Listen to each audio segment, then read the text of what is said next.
Ayan, good morning. Ayan, luto po tayo ng pastel, my own version. Ayan, pinagsama-sama ko na yung luya, sili, sibuyas, bawang. Ito yung manok na hinimay. Ayan, nagpapainit na tayo ng mantika. Ayan, so nilagay ko na po yung halo-halong bawang, sibuyas, luya, sili. Ayan, gigisa lang po natin. Tapos ilagay natin yung manok na hinimay.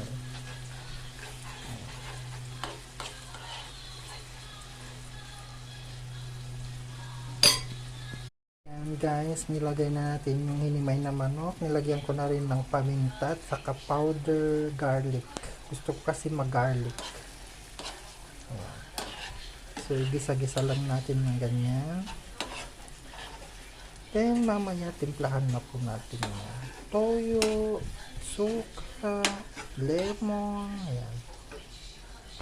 Lagay na ako ng toyo at saka oyster sauce. Ayan, halo-haloin lang po natin. Ayan.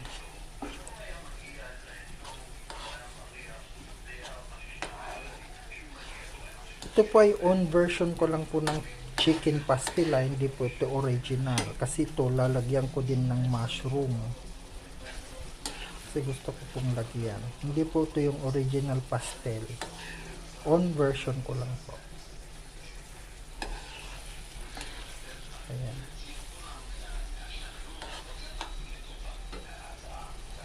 So, ito na po yung ating pastel with mushroom.